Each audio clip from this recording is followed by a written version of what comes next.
주님께서 여러분과 함께 또한 사제의 영과 함께 루카가 전한 거룩한 복음입니다. 주님 영광 받으소서. 그때 예수님께서 성전에 들어가시어 물건을 파는 이들을 쫓아내기 시작하시며 그들에게 말씀하셨다. 나의 집은 기도의 집이 될 것이다 라고 기록되어 있다. 그런데 너희는 이곳을 강도들의 소굴로 만들어 버렸다. 예수님께서는 날마다 성전에서 가르치셨다. 수석 사제들과 율법학자들과 백성의 지도자들은 예수님을 없앨 방법을 찾았다. 그러나 어떻게 해야 하는지 그 방도를 찾지 못하였다. 온 백성이 그분의 말씀을 듣느라고 곁을 떠나지 않았기 때문이다. 주님의 말씀입니다. 그리스도님 찬양합니다. 참여 예수님. 예수님 연종제 33주간 벌써 금요일이고 이제 내일 또 모레면 이제 교회 달력으로는 2022년 가해죠? 나인가? 다인가? 하여튼 끝나고 새로운 한 해가 이제 시작됩니다. 이제 대림 시기가 시작되면서 새로운 교회 달력으로는 새해가 시작되는데 또 대림 시기가 시작되면 또 이제 본당 신부로서는 여러 가지를 생각을 해야 되겠죠. 그래서 판공도 있고 대림 문제지도 있을 것이고 대림 특강도 있을 것이고 구유도 만들어야 되고 막 있어요. 보통 이제 역사가 있고 전통이 계속 세워져 있는 본당이면 제가 굳이 안 나서도 구유는 작년처럼 하세요 하면 되는 일인데 구유를 새로 만들어야 됩니다. 옛날에 장대덕에서 3년 동안 구유를 제가 만들었거든요. 그 추억이 또 떠오르더라고요. 아, 또 구유 만들어야 되는구나. 그래가지고 또 그때하고는 조금 다르게 그때는 또 워낙 가난해가지고 그 근처에 있는 신문지에다 락카칠해가지고 구유를 만들었는데 그래서 이제 대초는 돈도 있고 해서 매일같이 택배가 도착하고 있습니다. 그래서 이번에는 구유를 그냥 의리의리하게 한번 만들어 보려고 잘 될지는 모르겠지만 하여튼 대림 시기가 또 다가오면서 우리 신자 여러분들은 기다리고 회개하고 기뻐하고 그러시면 되겠지만 또 준비하는 입장에서는 여러 가지를 생각하게 하는 또 한 해의 마지막 시기이고 또 한 해를 시작하는 그런 시기인 것 같습니다. 오늘 복음은 여러분도 여러 차례 들으시는 성전 정화에 대한 내용입니다. 오늘 복음이 난데없이 오늘 봉독되는 이유는 한 가지 이유뿐이죠. 오늘이 바로 성 베드로 대성전과 성 바오로 대성전 축일이기 때문에 봉헌 축일이기 때문에 성전에 대한 내용이 봉독되고 있습니다. 여러분들이 정말로 관심이 많으시고 기억력이 좋으시면 라테라노 대성전 봉헌 축일 때도 오늘 복음이 똑같이 봉헌됩니다.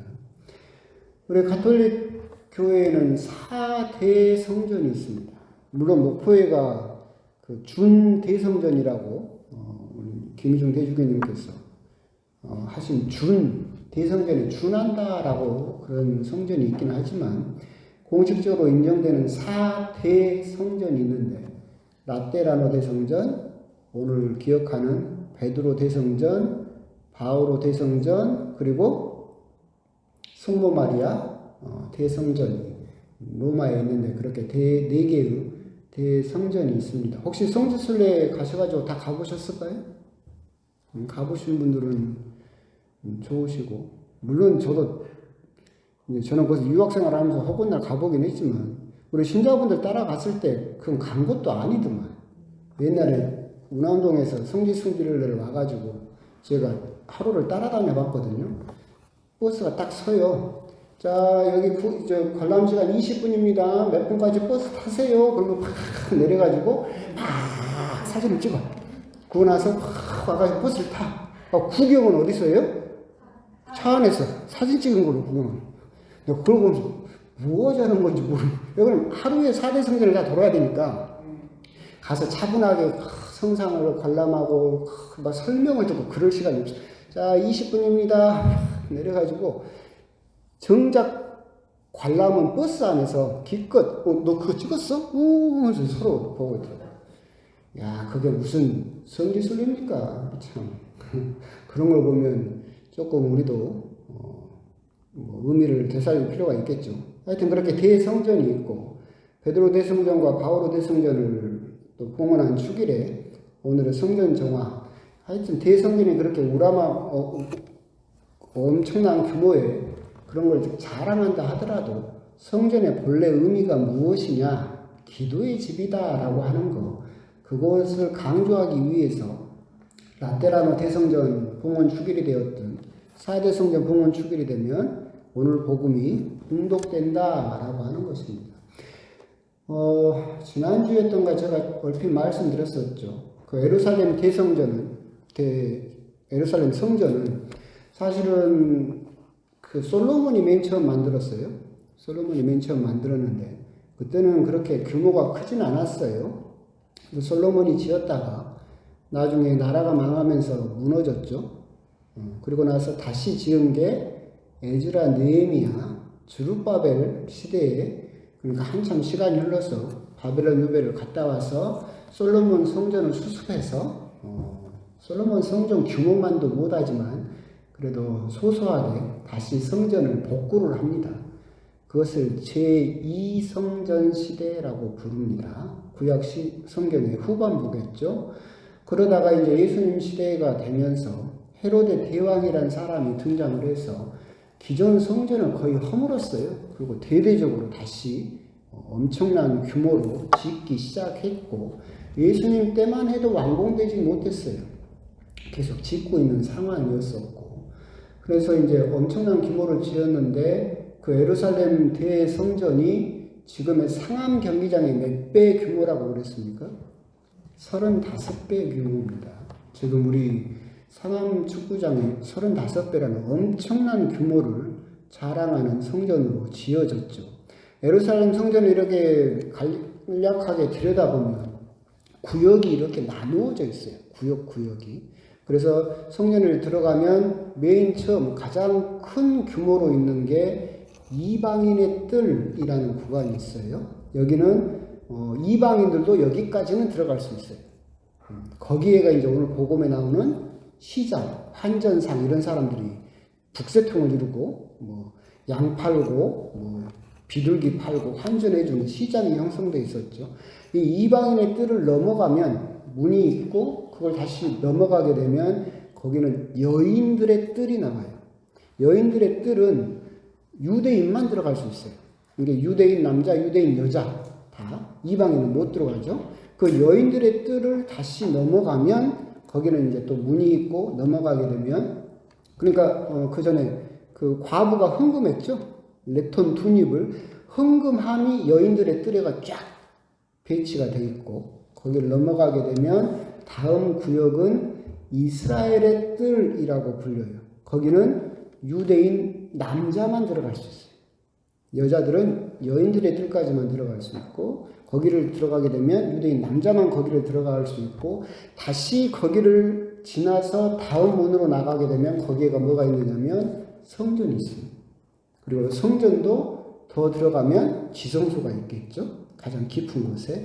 그런 식으로 구역들이 나누어져 있는 구도로 되어 있고 오늘 복음은 성전에서도 그 이방인의 뜰에서 일어나고 있는 일들이죠. 그때도 한번 말씀드렸는데 이렇게 예루살렘 성전에서 한 해 벌어들이는 수익이 지금 돈으로 대략 환산하면 정확하진 않겠지만 200억 정도의 수입이 대사제에게 생긴다. 그렇기 때문에 대사제들이 대를 이어서 세습을 한다라고 말씀드렸었는데 그 대부분의 수입이 성전에 내는 세금, 유대인들은 반드시 성전세라는 걸 따로 내요. 나라에도 세금을 내지만 성전세를 내고 또 그것보다 더 큰 규모의 수입이 오늘 복음에 나오는 이 시장에서 나오는 거예요. 그러니까 이스라엘 사람들이 이렇게 제물을 바치러 가면 양을 바치거나 비둘기를 바쳐야 되잖아요. 그럼 사서 거기서 바쳐야 되고, 그리고 또 그걸 살려면 밖에서 쓰는 돈은 안 받아요. 그래서 이미 멸망하고 없어진 다윗 때 쓰던 돈, 세켈이라는 돈을 거기서만 써요. 그러니까 여러분들이 이제 예를 들면 여러분들이 쓰는 지금 원 10,000원짜리를 들고 와서 거기서는 상평통보로 바꾸는 거예요. 지금은 아무 데서 쓰지 않는 돈을. 그래야 그 돈으로만 양을 사고 염소를 살 수 있어요. 그럼 이렇게 환전할 때 뭐가 붙겠어요? 수수료가 당연히 붙죠. 거기에서 엄청난 또 이득이 생기고, 성전 안에서 양이나 비둘기를 사게 되면 밖에서 사는 것보다 몇 배를 또 받죠. 그렇게 생각을 하면, 그럼 밖에서 내가 사가지고 들어가면 어떻게 됩니까? 그러면 사제들이 밖에서 사가지고 들어온 재물은 꼬투리를 잡아서 이 재물은 흠이 있다. 그래서 못 바친다. 빠꾸시켜버려요. 그러면 집에서부터 양을 끌고 왔는데 다시 집으로 가져갈 수는 없잖아. 뭐 어디다 팔아요? 성전 상인들한테 싸게 팔아. 그리고 성전 상인들이 파는 비싼 양을 사서 제물로 바치죠. 그럼 성전 상인들은 싸게 산 양을 다시 털만 조금 다듬어 갖고 또 팔고. 그래서 과월절 때가 되면 양 한 마리 가격이 6배까지 올라갔대요. 그렇게 비싸게. 그리고 거기에서 엄청난 수익들이 생겨나게 되었고, 그러니까 이제 대사제 집안에서 거기에 또 연이 닿고 뇌물을 바치는 상인들이 거기에 기라상같이 시장통을 이루고 거기서 계속해서 소리를 지르면서 사람들을 끌고 있고, 그렇기 때문에 예수님께서 성전에 들어가셔서 그 기가 막힌 광경을 보니까 여기가 강도들의 소굴이다라고 하면서 쫓아내시는 광경, 성전을 다시 정화하시는 모습, 이것을 이제 거룩한 분노라고 부르는데, 그렇게 하시면서 아버지의 집은 이렇게 장사하고 이렇게 다른 사람 등쳐먹는 강도들의 소굴이 아니라 기도하는 집이다라고 하는 것을 다시 한번 또 이렇게 우리들에게, 또 베드로 성전과 바오로 대성전 봉헌 축일에 우리들의 성전 역시도 또한 그렇게 뭐 규모만 다를 뿐이지 하나님께 바치는 성전으로서 기도하는 집이 되어야 된다. 장사하는 집, 다른 사람 등쳐먹는 강도들의 집이 되어서는 안 된다라고 하는 것을 다시 한번 상기시켜주고 있다라고 그렇게 생각을 하시면 되겠습니다. 그렇게 성전이 이렇게 기도하는 집이 되어야 된다라고 할 때 제가 이 복음을 만나면 여러분들에게 항상 드리는 말씀이 있어요. 이제 우리도 성전이죠. 성당이에요. 어느 성당이건 베드로 대성당이건 바오로 대성당이건 여러분들이 어느 성당을 가든지 성당의 가장 깊숙한 곳에는 뭐가 있습니까? 감실이 있죠. 감실 문을 딱 열면 거기는 뭐가 있어요? 성체가 있죠. 그러니까 여기가 뭐가 되는 거예요? 성당이 되는 거예요. 그렇죠? 근데 딱 들어와서 가장 깊숙한 곳에 있는 저 문을 딱 열었더니 거기에 돈이 있어. 그럼 쟤는 뭐예요? 금고지. 그럼 여기는 뭐가 되는 거예요? 은행이에요. 그럼 여기는 성전이 될 수가 없어요. 저 안에 성체가 들어있으면 여기는 성전이죠. 근데 저 문을 열었더니, 가장 깊숙한 곳에 저 문을 열었더니 그 안에 돈이 들어있으면 저건 그냥 금고예요. 여기는 은행이 될 뿐이겠죠. 오늘 성전 정화에서 우리가 생각해 볼 필요가 있는 게 그거예요. 사도 바오로가 이야기했듯이 여러분들은 하나님의 살아있는 성전입니다 라고 말씀을 했죠. 이 집만이 성전이 아니라 우리도 뭐예요? 성전이에요. 그러니까 똑같아요.